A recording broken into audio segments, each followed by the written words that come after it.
સુરતના માંડવી ખાતે મદદનીશ પોલીસ અધિક્ષક કચેરીનું આજે સુરત રેન્જના મહાનિરીક્ષક પ્રેમવીરસિંહના હસ્તે લોકાર્પણ કરાયું। શાસ્ત્રોક્ત વિધિ સાથે પૂજા અર્ચના બાદ રિબિન કાપીને કચેરીનું વિધિવત ઉદ્ઘાટન કરવામાં આવ્યું। આ પ્રસંગે પોલીસ વિભાગના ઉચ્ચ અધિકારીઓ સહિત સ્થાનિક અગ્રણીઓ અને પત્રકારો ઉપસ્થિત રહ્યા।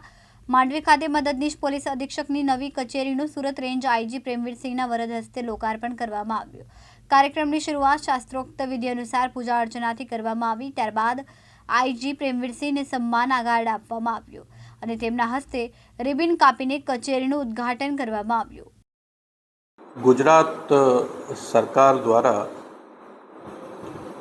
માંડવી ખાતે પોલીસનું નવું સબ ડિવિઝન શરૂ કરવામાં આવેલ હતું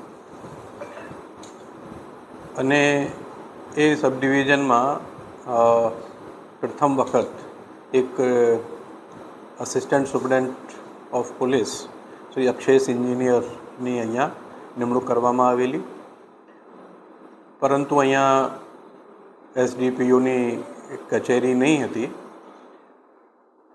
સો જે માંડવી પોલીસ સ્ટેશનનું જે જૂનું મકાન હતું, જ્યાં પહેલાં માંડવી પોલીસ સ્ટેશન કાર્યરત હતું, એ જૂના મકાનને રેનોવેટ કરીને અને અહીંયા એએસપી માંડવીનું નવું કાર્યાલય શરૂ કરવામાં આવેલ છે।